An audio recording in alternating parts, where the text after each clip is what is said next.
Good morning and welcome to the newest section of Job Club workshops. This week is the second in a six-part series covering the Creative Job Search program. Today we will be covering skills identification, applications, and job portfolios. This presentation is one of many offered through the CareerForce Virtual and Interactive Services program. I'll be sending everyone information on how to access additional opportunities within this service at the end of today's presentation. Before we get going, our slide up here, I'd like to take a few moments to let you know how you can interact with our presenter and the person who will be manning our chat box today. Due to the large number of people, everyone's mic has been muted, but you can ask questions through the chat function.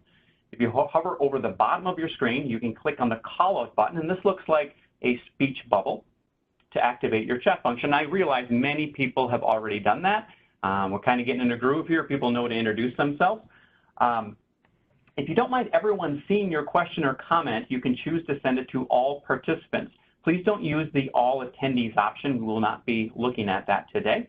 If you want to send it privately to me or the other panelists, you can send it to all panelists. To get us started, if you haven't already, please enter your name and where you are from into the chat box. While you're doing that, it's my pleasure to introduce the person who will be monitoring that chat box this morning. Carl Untitled, a workforce development representative for the state and works out of the Thief River CareerForce location. I'll give Carl the opportunity to tell you a little bit about his background. Hello, everyone. As Art said, I'm Carl Unbehan. I've been with the state of Minnesota as a workforce development rep for 27 years up here in Thief River Falls, where they say it's so flat you can watch your dog run away for 3 days. And I have been helping customers in many ways to either find or upgrade their employment, and I'm always available and happy to help. Thank you, Carl. So before we get going, just a couple of housekeeping items. So today is week 2 of the job search topics, dealing with creative job search. If you are taking this class in relation to an unemployment account and want to record that you have attended it, we will record on our end that you attended, but it's important that you go into your unemployment account and mark today's date as the date you completed the creative job search component. Next week, we have tools of the job hunting trade, which is resumes and other options. We will be covering internet, social media, and especially LinkedIn on the 30th. On the 7th, we'll be doing job interviews, and on the 15th, we'll be doing job seeking for older workers. So please register for those as they come available. In the follow-up material I'll be sending out to everybody, I will have the direct link to the to next week's option, but all of these can be found on the CareerForce Virtual and Interactive Services page, and I'll also give you a link to that. So we're going to cover 3 things today. The first is identifying your skills. But before I get into that, I want to stress throughout this presentation that this is a statewide event, but there are CareerForce locations available locally. We are closed for the most part to the public physically, but we are open virtually. So if you want to have your resume reviewed, if you want to have a mock interview, if you want to discuss something we talked about today in greater depth because it's very personal, please reach out to your local CareerForce locations to create that relationship. I'll be sending out contact information for each of the 50 sites at the end of today's presentation or shortly thereafter. There will also be a recorded version of either this morning's or this afternoon's presentation uploaded to YouTube and made available on the CareerForce Virtual and Interactive site.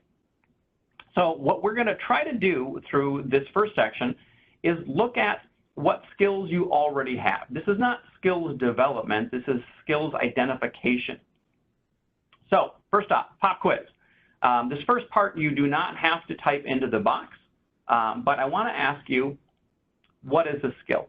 What would you, think on your mind, what would you define a skill as being? There's a lot of different ways of defining that, but overall we're going to say it's something you can do and do well, okay? So all of us have natural skills and abilities that we can offer an employer. The next question, I do want you to type an answer into the chat box. And this question is, how many skills And instead of average person, I want you to put in your number. How many skills do you think you could market to an employer? How many skills do you think you have? Okay, I'm seeing 5 to 6, 7, 10.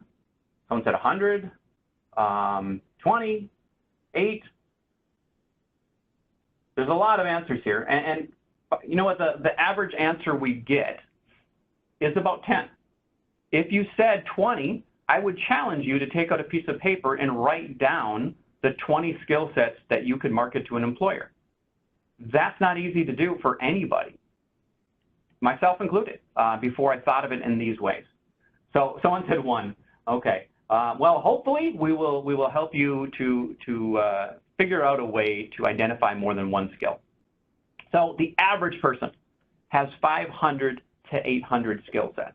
And I get a lot of pushback on this because people will say, well, that's for someone who has multiple degrees and 50 years of experience and that sort of thing. No, this is the average person.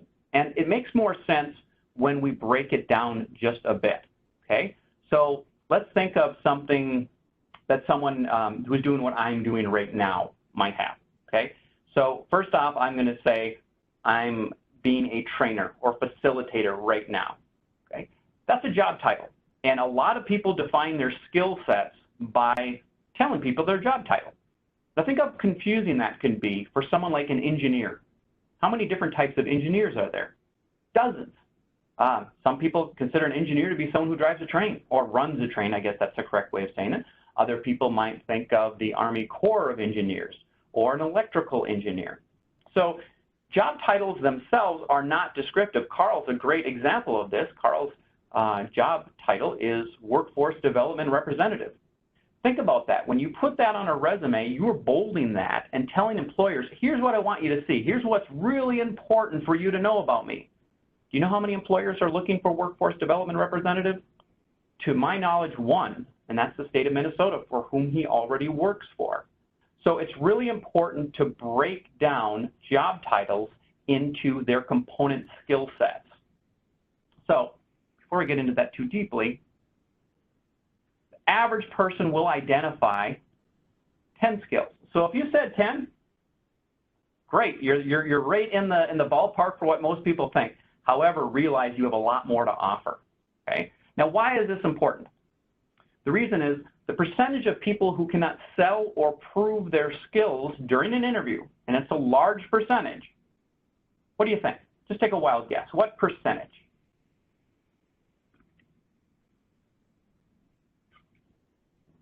I see 20, I see 99%, 75, 55. Well, the number we came up with, the number we've been able to research, is about 80%. Now, I want to make a connection with you with that 80% because think about an interview. In an interview, you may be one of 5 people chosen after an application process, after screenings, that you're going to sit down for an interview. Of those 5 people, 1 person is likely to get that job. That means there's a 20% success rate of any 1 person, if everything else was equal, and it never is, but let's just say everything else is equal, of 1 person getting that job is a 20% of any one of those people. There's an 80%, this is a very, very loaded term, failure rate in interviews, 80%. Now, the reason for that is not because of how well you could do the job in many cases, because they've never seen you do the job. All they know is you meet the qualifications. Now they want to see if they want to take a chance on hiring you. And there's a lot of components to that, some that are outside of our control. But think about it. What do you have control of? You have control of marketing yourself. And if you have not identified and sold your skills during that hour, hour and a half interview, someone else probably has, and that's one of the reasons some people get jobs and some people don't. Like I said, there's multiple reasons why. But this is one of the few we can control. We can control how we present our skills. If we haven't identified them first, it's really difficult. So I'm going to tell you a little story. Several years ago, I come from a computer training background. I've trained a lot of people in Excel for, gosh, a couple decades. So that's one of the skill sets I have. I had a friend who knew me personally but not professionally, and he called me and he said, Art, I really need your help. I said, great, what can I do for you? And this is absolutely true story. He said, I need to lose some weight. And I thought, well, I'm a computer trainer. Do you want me to write a Excel spreadsheet that tracks calories? This is before all the apps that were out there that did this automatically. And he said, no, you're a trainer, aren't you? He thought I was a gym trainer. Okay, so all he knew was my title, and this is someone who I would want in my network to help me find a job. So I hadn't even done a good enough job letting my network know what I could do. And a lot of us are like that. We don't talk about work to our network, but networking is how we get most of our jobs. So not only to employers, but to your friends, family, former coworkers, anyone you network with, it's important to let them know what your skills are, okay? So we develop work through a variety of experiences. Work experience, in my mind, for most employers trumps everything else because that's the most relevant in many employers' minds. However, it's not the only place we go to that we develop skills. We developed a lot of our skills through our educational experience. Volunteer work is an excellent way of developing skill sets if you don't have that opportunity through a work environment. So an example of this would be an employer is looking for someone who has leadership experience. And maybe you never had that opportunity within your work life to do it, but you've sought out those opportunities in volunteer organizations. Now, if you have volunteer leadership experience and current work leadership experience, I would certainly go with the work experience because in many employers' minds it's more relevant. But doesn't mean that volunteer work isn't something you could go to in absence of that. Socializing with people. Are you someone who gets people involved? Are you an organizer? Are you a fundraiser? To a lesser extent, hobbies. But it's someplace we can look at if we don't have any other option. Sports could be lumped in with hobby. We develop these through, of course, all of these. So look at all of these parts of your life and think about what have I developed or what have I displayed naturally in each of these. Okay? So those of you who have coached, that's leadership, that's organization, that's development, really, if you think about it. So what types of skills? There's 3 types of skills, and I'm not going to ask you to answer this at this stage, but the types of skills that are most important to employers often surprise people because the job itself requires you to have very job-related skills. I mean, if you're going to be a boiler operator, you need to know how to operate a boiler. You have to have a special engineer's license. You have to have so many hours on a certain horsepower of boiler. Those are very important. Those are job skills specific. But the most important to employers, especially in the interview, soft skills, people skills. How will you fit in? How will you adapt to learn? And by fit in, I mean fit into the culture of the business, not the personal culture, but the culture of assisting or whatever the employer wears on their sleeve. So there are certain employers that are very, very environmentally conscious, okay? So you might talk about some things that relate to that inside knowledge you have of that employer through information you've gained from your network, from your web searches, from their LinkedIn account, all sorts of different things. But by soft skills, that's why people succeed within a job they're otherwise qualified for. So think of it this way. In an interview, the application, your resume, those are going to help an employer determine if you meet the qualifications. Otherwise, they won't interview. It'd be silly for an employer to bring in someone who wasn't qualified to do the job. So at interview, especially, you are competing against well-qualified candidates. Now, how are they going to make their decision? They're going to make their decision based on their perception of soft skills, people skills. And that's why a lot of employers ask behavioral-based questions during an interview. I've been in interviews where they don't ask anything specifically about the job, and it's shocking. It's like, well, why wouldn't you ask me about how I can do the job? Well, that's why I'm here at the interview. Now they want to see, will I be someone that they can work with? Am I someone who will adapt, change, learn? Am I dependable? Do I accelerate conflict, or do I diffuse conflict? Those are very, very important to employer. The problem is, for most of us, they're the hardest skills to identify and even more difficult to quantify. So what's the payoff for this? How does identifying your skills help you in your job search? To me, it's the most important part of your job search. And the reason is it's the foundation for everything else we do. If you haven't identified your skills, all you're doing is putting a list of job titles and dates. I've seen that on resumes. I've seen people put their job titles, where they worked, and the time they worked there. And that was basically it. An employer needs to know that, certainly. But more important is, what did you do, what did you accomplish while you were at that employer during that time? So what it's going to do for you, it's going to prove your abilities to potential employers. And that's important, because we don't just say we have a skill, we need to prove we have a skill. And the way we do that is through accomplishment statements. It's the hardest thing we do on a resume. I realize, no matter what I say, this is not easy. But when you have something to start with, there's a process. Okay? And the first thing you do is you think about, what do I like to do? I mean, ideally, wouldn't we like to do something that we enjoy? I know I would. So something I've always loved to do is teach people how to do things, especially computer skills. And so I was able to get a job as a computer trainer. And I was very happy in that job, because it was an identified skill that I promoted to an employer, and I was given the opportunity to prove that skill during a probationary period. It also helps you to write your resume and complete applications. We'll be talking about applications. You're going to see applications in a lot of the job club presentations. We actually had a Stop Getting Rejected Online presentation done several weeks ago. The video for that is on the CareerForce Virtual and Interactive Services site. I think Carl will be able to copy and paste that into the chat box. So we'll cover applications a bit here, and it will also be covered a bit more in the resumes section in a couple weeks. And then it helps you to sell your qualifications in an interview.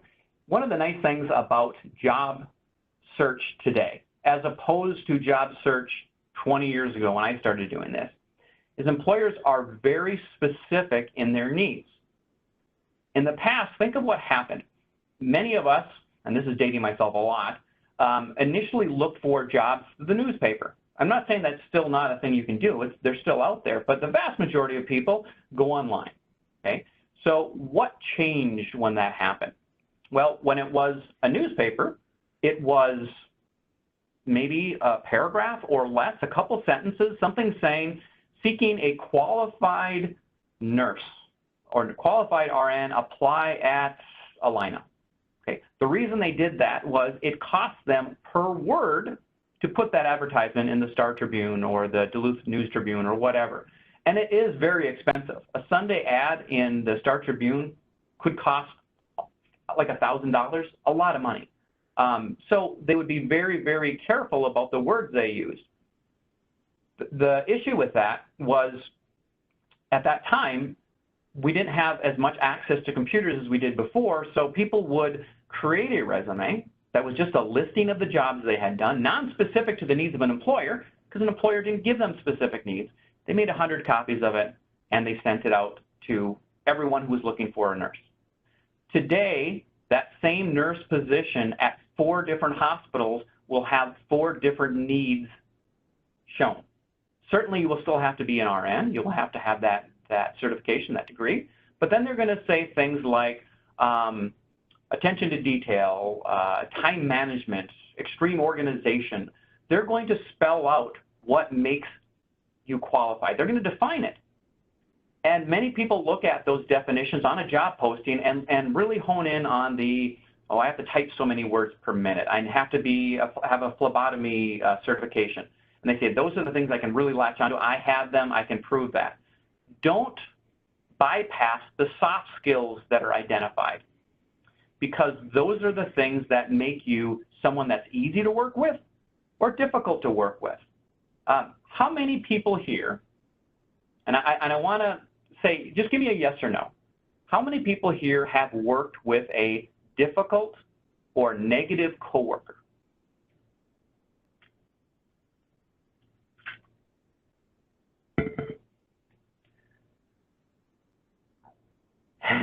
Someone says hasn't everyone, okay. Most people have. And that's okay. That's part of our career. That's part of our journey in our employment. How you deal with difficult employees says a little bit about how professional you are. So soft skills will tell an employer whether you are someone who is easier to work with or more difficult to work with. During an interview, you're very nervous. And that's okay. It's okay to be nervous. You want the job, so you should be nervous. It's a big deal. However, sometimes that comes off as a bit negative. You don't let any of your personality into it. You don't want too much personality into an interview. But if you've identified your soft skills, if you've identified what you can offer an employer, that goes a long way to saying how trainable you are, how adaptable. Most people are very resistant to change. You know, have you ever had a new computer system brought into your organization? What happens when that goes on? Does everyone just say, oh, this is the greatest thing ever. I'm so happy. I didn't like the old way we did it. I want to do it in a new way that I'm going to completely have to relearn. Of course, I'm being sarcastic there. We resist change. So if you can document to an employer how you adapt and are open to change, that is someone they want on their team. Also, something as simple as showing up for work. You ever worked with a coworker who is habitually late? What does that do to your team? Does that make your life easy? Does it make your customer's life easy? It makes everyone's life more difficult. So something as simple as reliable, punctual, you may think that those are just assumptions. They're not anymore. There's a lot of things we have to market to an employer. The more we think about them, the more we can come up with life experiences that can help to prove them. So these are broken down into three basic categories.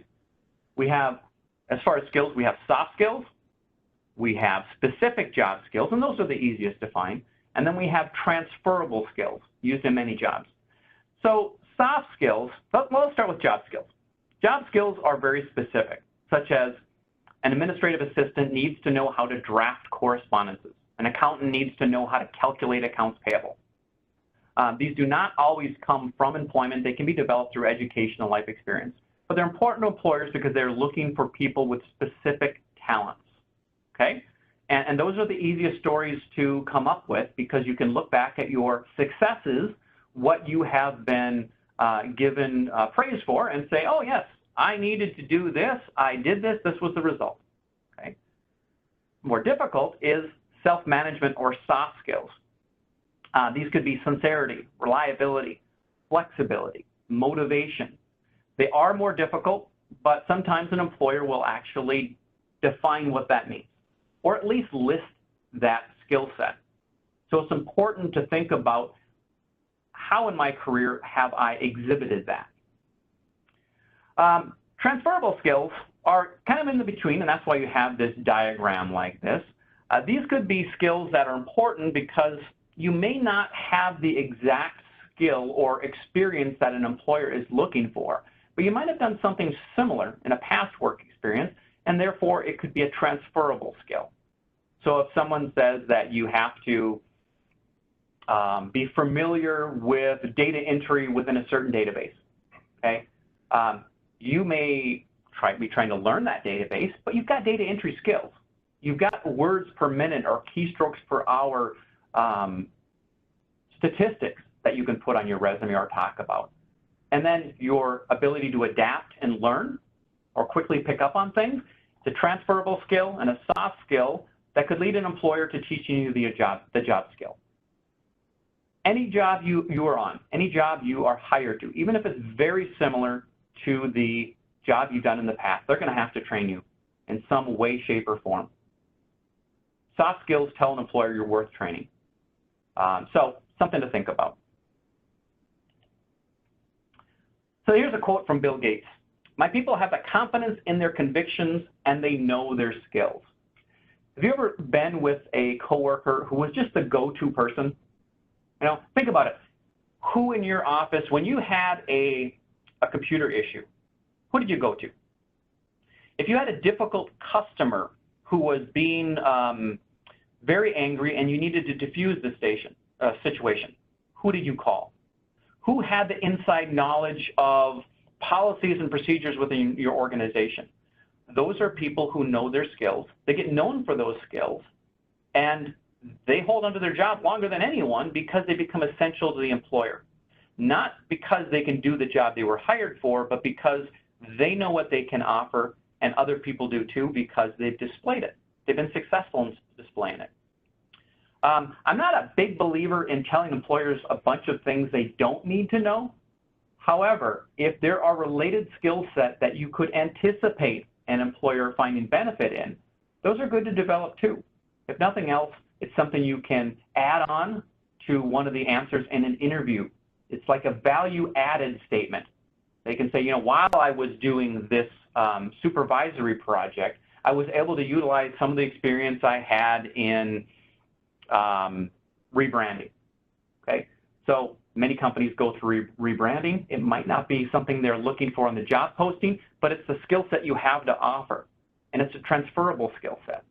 So I think it's a really good idea to list as many skills as you can. Just list them out, and there's tons of things. You can go online and you can find soft skills, you can find transferable skills. I'll be emailing everyone a list of all three, a list of soft skills, a list of job-related skills, and there are millions of those, and then transferable skills.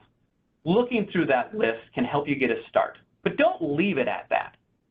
Also, you know, even though you may put something down as a skill set, many of our skills, let's be honest, are not relatable to the given audience. I can ride a unicycle and I can juggle.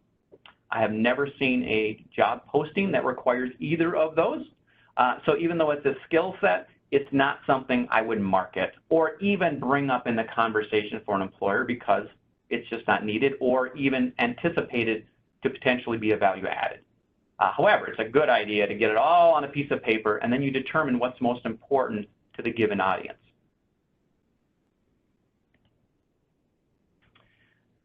So I'm going to take a quick look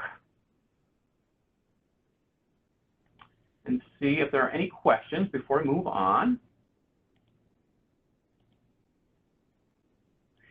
Someone did ask a question, will this session be available afterwards as a recording? We are currently recording. In fact, if some of you have a computer screen, you can see up in the top right corner that this session is being recorded.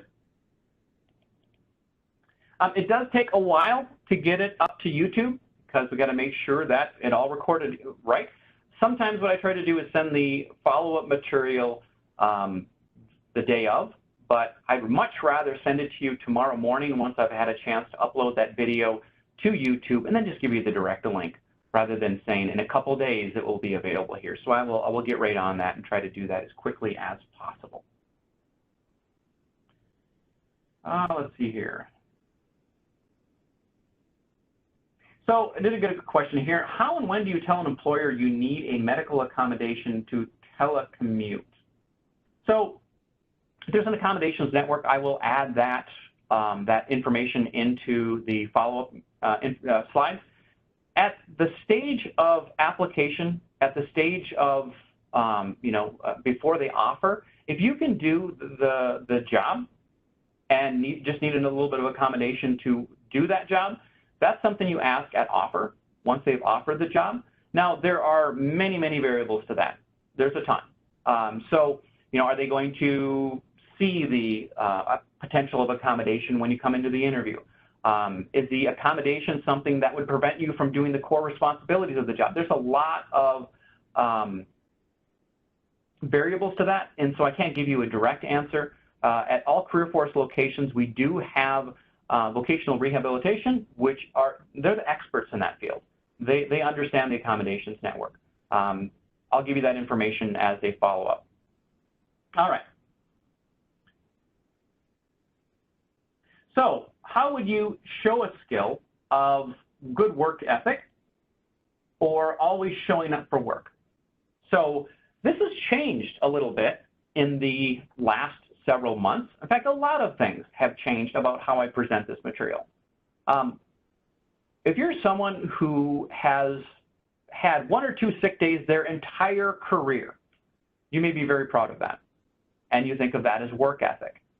And there's always been some people who have been resistant to that because they think, you know, well, you're coming in and making everyone else sick. Well, what does that look like now? If you're someone who never misses work and you are talking about that to an employer, do they want to hear that? No, they want to hear something like, I am very respectful of my coworkers and I look at options to potentially work from home if I'm not well enough to be in the office, to be mindful of other people's safety. That would be a better way of putting it. And that says a couple different things. Not only do you understand what needs to be done, but you've also figured out ways or are attempting or are open to the option of still doing the work, just doing it differently. So think about what we are in right now. For many of you, and I would imagine I'm getting less and less and less of the how do I hook up my audio questions, although some of you are still going to run into that. In the chat box, if you would, please, give me a ballpark figure. How many webinars have you been on in the last 4 months? Just a number. Oh, wow, you guys are quick. 40, wow, 25. So have you been developing a skill set there? Is this something new? During your time off, if you are unemployed, think about the things you've been learning. Think about how valuable they are to an employer. Have you done a Zoom? Have you done a WebEx? Have you done a Teams event? All of them are the new skill set that employers are going to be looking for.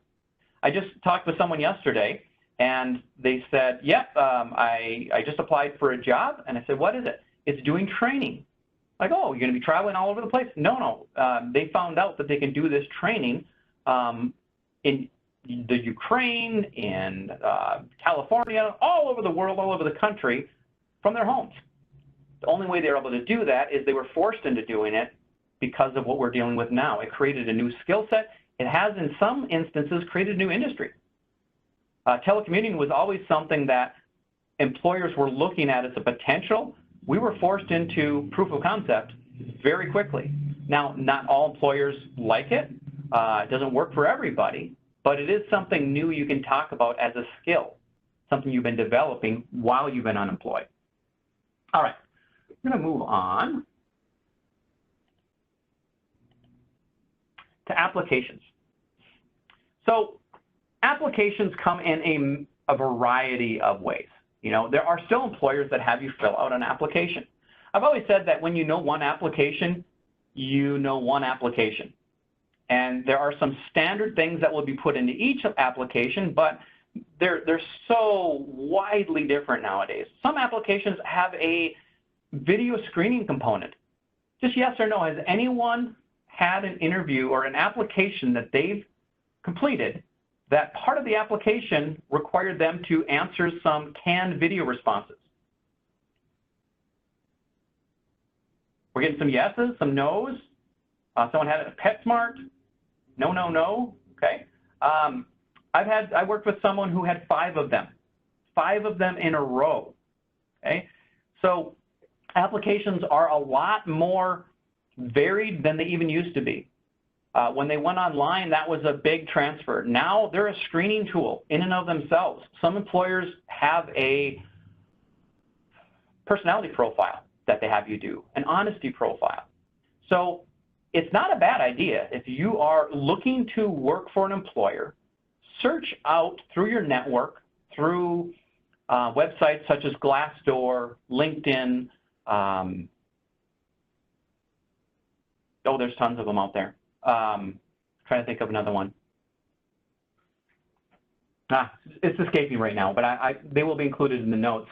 A lot of these job boards are trying to give people as much information as they can about the process with employers. So let's say you are applying to United Healthcare, and you've heard that in that application, there's a video component. Being prepared for that is really important because they wouldn't have it in there if they didn't find value in it. So looking at, how do I prepare for a United Healthcare video interview as part of the application? I mean, that's a long web search, but you know what I mean. So there's a lot of information that we could research before we even apply. I'm not saying you don't do it, you don't apply until you know everything there is to know. That's silly, and that would mean you would never apply. I think it's very important, however, that because we're being very purposeful in where we market ourselves, have a very purposeful approach for each of those employers. Have your information ready before you start.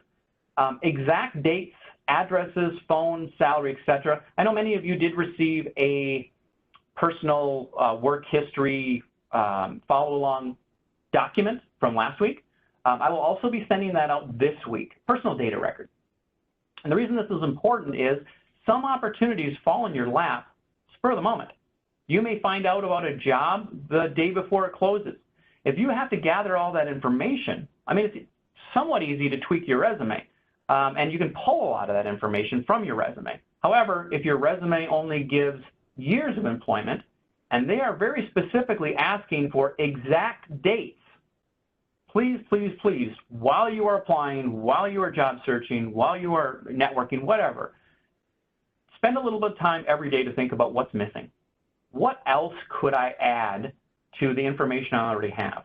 And that does sometimes mean calling your former employer, asking for exact dates. I know it's not a comfortable conversation for many of us to have, but there's a couple things you can handle when you do that.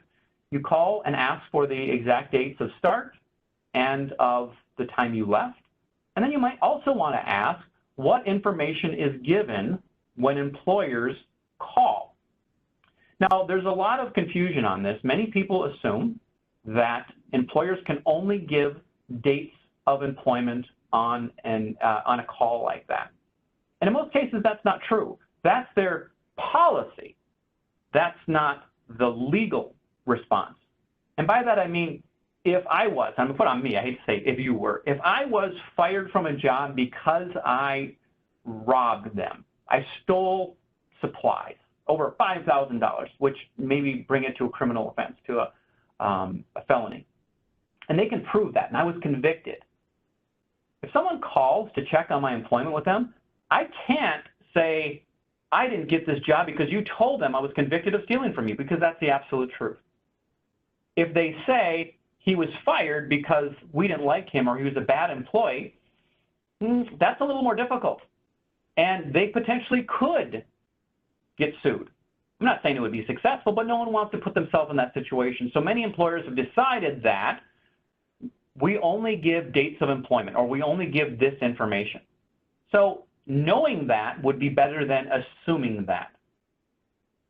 So you want to be very positive and honest in an application. Much of the information that goes into an application is duplicated on your resume, and this creates some confusion. I've had people who fill out an application, and then they attach their resume, and on their resume, they don't have any dates, no dates of employment. And the reason they say that is this is attached to an applicant tracking system.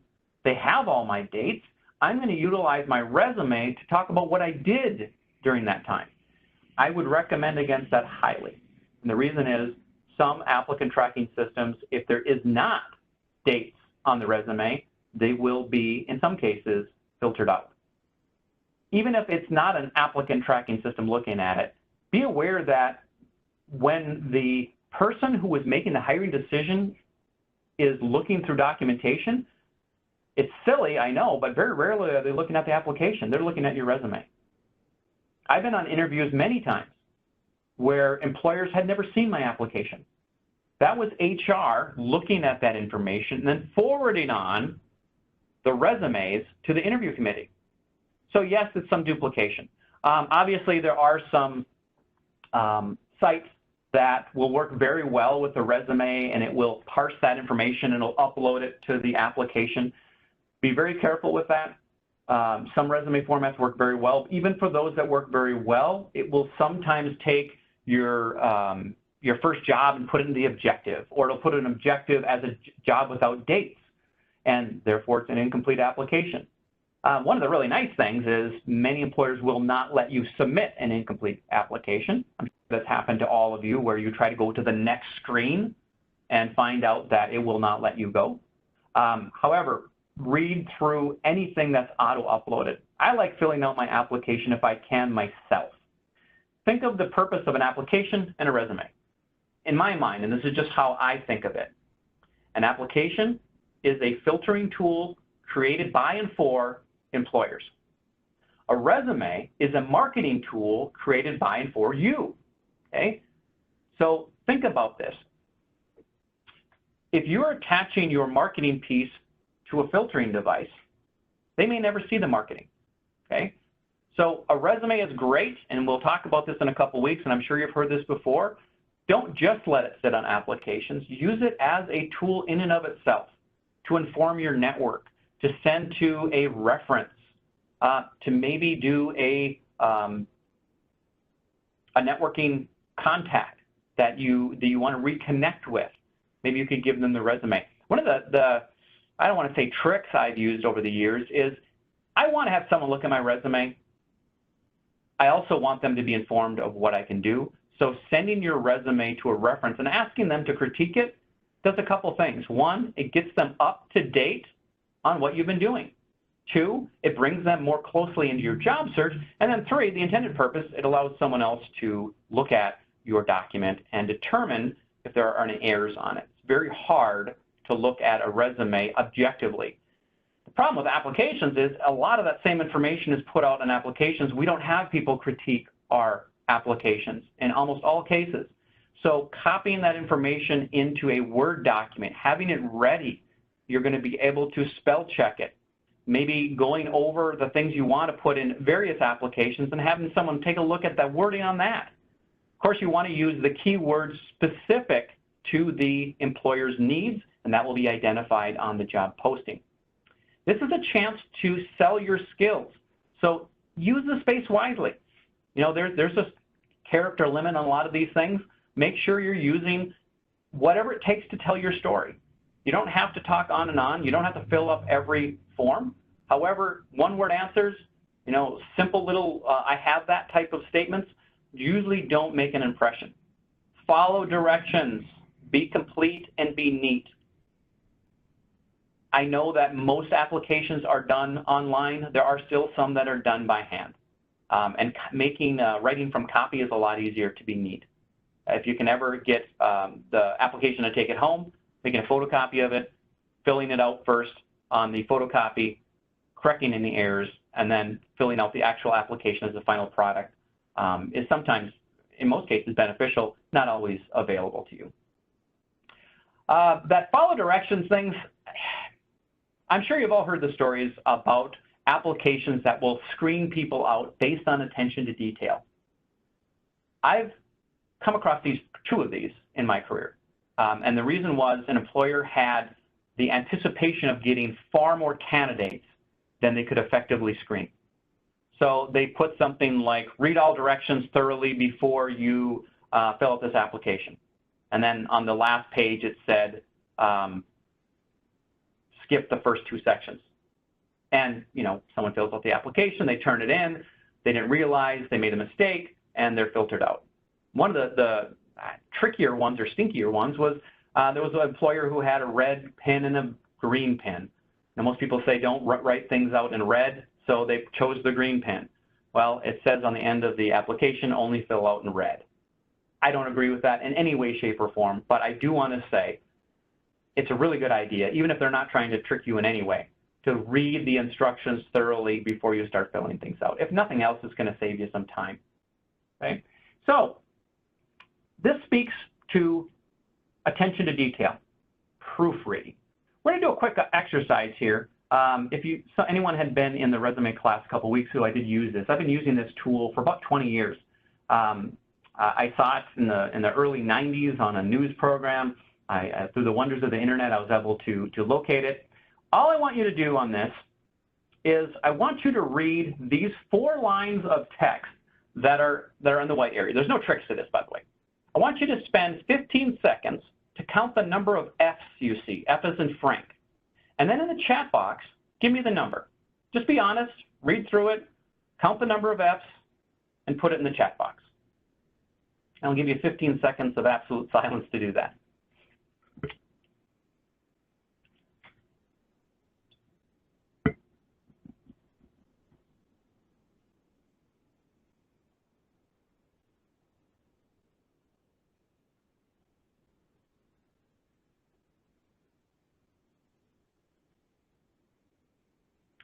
So we had everything from 3, 4, 5, 6, even 7.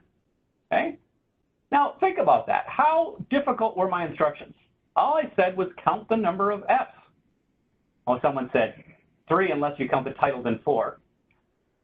It's in the white box, and I made that clear. So I wasn't trying to trick you, although good catch. There are 6. Now, without putting in the chat box what the trick is to this, and there's no trick in and of itself, but there is something that most of you are missing. There are 6. And if you can see my pointer, I'm going to show you that we have the finished, files, and scientific. What did we miss? Someone type it in the box. Of. 1 there, 1 there, 1 there. Now, this is not an intelligence test, so don't feel bad if you got 3. But isn't that amazing? This was as easy as it gets in that you were objectively looking at this for the first time, meaning with a fresh set of eyes. You had no preconceptions of what this was. Now, you can talk about it being capitalized and 2-letter words and all that sort of thing, but end of the day, it was just an exercise to count the number of F's, and it's very difficult to do that. Imagine filling out an application based on what you know about yourself. You're going to assume a lot of things. You're going to read things differently. So not a bad idea to start getting a nice Word document that has the descriptions of what you did at your job. And then use the buddy system. Ask someone, does this make sense to you? Do I have any errors? Spell check is wonderful, but you know what spell check doesn't do? I'm embarrassed. Thank you. What spell check doesn't do is a couple things. One, it doesn't perfectly work with usage. Also, and this is more specific to a resume as opposed to an application, is it doesn't check all caps documents. So if you have a skills heading, like maybe your skills heading is customer service experience, it will not check customer service or experience. And the reason is it assumes it's an acronym. So there's a few things to keep in mind. I would not be employed right now if it wasn't for spell check. It's not one of the skill sets I can offer an employer. I am very, very bad at spelling. However, I do have the tools that are available to everyone, and that is spell check. I also know that spell check is not invaluable. So make sure when you are proofing your application, you keep these things in mind. And don't assume just because it makes sense to you, it's going to make sense to someone else. All right, let's move on a little bit here. Let's talk about reasons for leaving. This is one of the most difficult things to answer in an application.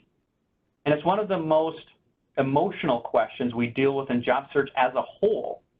So it's very important to understand what is going to help you and what is going to hurt you and how you describe it. So what we recommend is that you use the best language possible while telling the truth. You cannot lie on an application.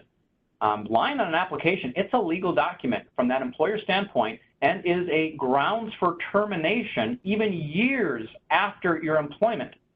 I've had just absolutely horrible stories of clients who told a little white lie on their resume, applied for a promotion within the same company after years of great service, and now it was caught and they were dismissed.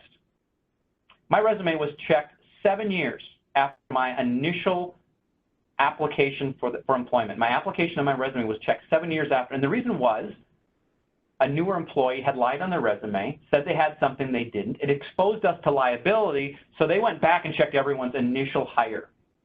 I have to mention that I was sweating that out a little bit. Okay, I was nervous because I don't remember what I put on there. Luckily, it was the truth. We do put things in the best light and the best language, but it does have to be the truth. So if you were fired from a job, we don't expect you to say fired or terminated or explain the situation from your point of view, because that won't help you. At that stage, and this is different for interview, but at the stage of application, involuntary separation currently is what I recommend and what I've seen works the best. Be very aware of what the truth is, though. Many people say, well, you know, they called it a layoff, but it was a firing, and then they go into the long-winded explanation about what happened. If they deemed it a layoff and that's what they're going to tell an employer, that's what you put on your application. It's what can be proven. So if you're laid off, I get a lot of people who've never been laid off in their life, and they're very worried about how to handle this. We are at a unique situation in the history of employment, and that everyone's having a lot of issues with having been laid off and never being laid off before. If you were laid off due to COVID-19, that's an easy thing to put on there. Permanent layoff due to COVID-19 or company downsizing alongside 50 other employees. If you were laid off, don't sweat it. Employers are seeing it all the time. If you were terminated, involuntary separation is usually the best bet. But I would work very closely with a career force representative to figure out how you're going to say that in an interview. If you resign, be aware that you're also going to have to talk about that to an employer. Because if you just quit, why did you just quit? And a lot of people who say they quit were actually let go. That's not always the situation, of course, but be aware that employers are going to want to know more. Okay? If getting more information helps you, such as family relocation, and you're okay with an employer knowing that you have a family, maybe it's not a legal question that they can ask, but if it doesn't hurt you, you could say, left job due to family relocation to this area. There's nothing wrong with that. It's your choice whether you want to disclose that or not. But there's a lot of different ways we can talk about the same thing. All right. I'm going to go to, position was eliminated due to merger transitions. Yeah, exactly. And by the way, I just want to thank Carl. He's been behind the scenes answering a bunch of your questions. I very much appreciate that. We'll go to Carl at the very end to see if there's any additional questions that we need to take care of. But before we do that, I want to get on to portfolios. Many of you may have thought of portfolios in the past as something for artists. And I'm not saying it's not, the majority of those definitions are artists use portfolios. But consider, could you create a portfolio? And if you did, what would you put in it? And what would be the purpose? So this is something that I use quite often during the interview stage. It can be used during the networking stage also. I've seen it overdone. I've seen it done to a point where there's too much information, but it's also been the reason I've hired some people. It's been the deciding factor on a hire, a tricky hire, was the portfolio. So here's what you can include in it. Just a regular folder, or you can do a fancier folder. In it, you include a copy of your resume, your cover letter, a reference sheet, hopefully a letter of recommendation. If you have not looked at getting a letter of recommendation, I know that is asking something of someone you know, like, and trust, but that's what networking is about, being able to do that for people and being able to rely on people for that opportunity. As far as the letter of recommendation, many employers, more so than ever, are reluctant to give letters of recommendation for a job they're still in. I know I can't give them. So you might use a former employer, a former coworker, a client, a vendor. There's a lot of different options we can use to have someone else clarify or define what our skills would bring to a job. Now, even trickier than getting the letter of recommendation is getting it on company letterhead. Ask. The worst they can say is, I can't do that. Okay, that's fine. Why do you think having a letter of recommendation on company letterhead would be more impactful?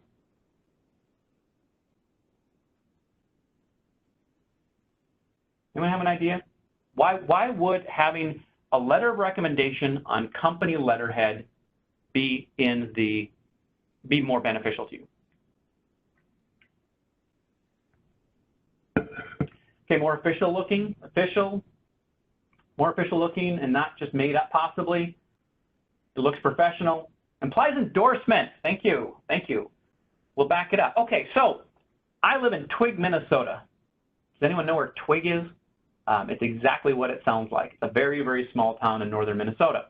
Okay, so if Art Larson from Twig, Minnesota gives someone a letter of recommendation, it's not going to be as powerful as if Art Larson, who is an employee of the state of Minnesota on state of Minnesota letterhead, gives that recommendation.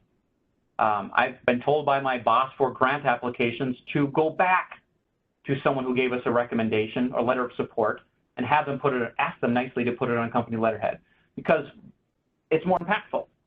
Not always possible, but something to consider. Another thing you can do is add work samples. Work samples are, again, you proving something as opposed to just saying something. Marketing material, spreadsheets you've created. I do understand that in many cases, some of this would be proprietary information or whatever, and it would have to be redacted in some way, shape, or form. However, I'd much rather someone show me the results of what they're able to do than just talk about it. And that's not always possible. I get it. There are not, there's some industries that don't allow that very easily. But it is a very organized and professional approach to marketing yourself. This is something you could leave off with an employer. Also, copies of a certifications, licensures. If you are applying to be a maintenance technician and you have a special engineer's boilers license, now they'll probably take you on your word that you have it, but eventually they're going to need documentation. Think of what that means to an employer who in the past has had problems getting all the paperwork they need from someone before they can start the job, and you tell them, here's everything you need for me to start tomorrow. Well, probably not true, but I mean, here's the majority of what you would need for me to start quickly and easily. That's what I mean about tipping the scales in your favor. You're against other or competing against other qualified applicants. What additional value-added components can you give an employer to help tip the scales in your favor? And a portfolio is just one of those options. Now, I know there are online portfolios. eFolio has been taken over by a private concern. We used to talk about that a lot. LinkedIn could be considered a portfolio of sorts, or a profile at least. You can attach documents to LinkedIn. I'm talking about an interview. And here's another value added. What do we do in a waiting room while we're waiting to interview? What do most people do? In every waiting room you've been in and previous to COVID, what do people do in waiting rooms nowadays? I'm going to look at the chat here. You got nothing to do. You're twiddling your thumbs. What does everyone do? Okay, I like that you said review your elevator pitch, but is that the truth? In most cases, people look at their phone. I've been guilty of it myself. Now, I get it. Your resume and cover letter could be on the phone. However, it looks much more professional if you're looking through a folder with documents. This is also a place that you can keep the questions maybe you want to ask, your notes. It's just a nice thing to consider. We're running close to time here, so I do want to show you one other thing before we wrap it up today. In your portfolio, consider the concept of branding. Okay? This is nothing new. We've been doing it forever. I don't know any employer who is requesting it, but I'm going to show you what it looks like. So if you have a resume, okay, so I've got my resume up here. And you spend a lot of time on your resume. You get it looked at, you get it tweaked, you get the format just the way you want it, and then you send a cover letter. And it looks like this. What do they assume they're getting in skill sets? This, polished finished product, or this, the mailed in product? They're going to assume they're getting the lesser. So meet expectations at every point by spending the extra time to not only get the same heading, the same margins, the same font, the general same overall format, so you meet expectations. Now take a look at this. This right here, this cover letter, and this cover letter have the same exact text. But what's the impression, the immediate impression before we read the text? One looks professional, finished, organized, one doesn't. So it's just something to consider as you go out and start creating these. Remember, the resume is something that some employers, the only thing they're going to see is your resume and your cover letter. They won't see the application. So consider that as you're putting together your portfolio. All right, we'll spend a little bit of time. If there's any additional questions, Carl, you can unmute yourself. Are there any additional questions we need to get to before we wrap it up for today?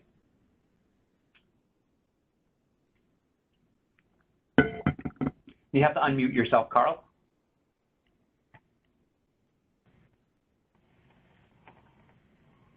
I'm here. Okay. Are there any questions that you weren't able to get to or I didn't cover during the presentation?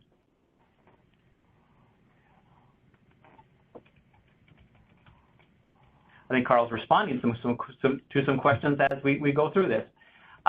We will save a copy of the chat, and we will make sure to reach out to you or to give you that contact information with your local career force location to help you. Thank you, everyone, for attending today. There is another session at 3 o'clock. If you found this valuable, please inform your network of this opportunity. And I hope to see many of you next week, where the presentation will be resumes, I believe. Yes, it will be resumes. Have a great day, everyone, and the best of luck in your job search. Yes, thank you, everyone.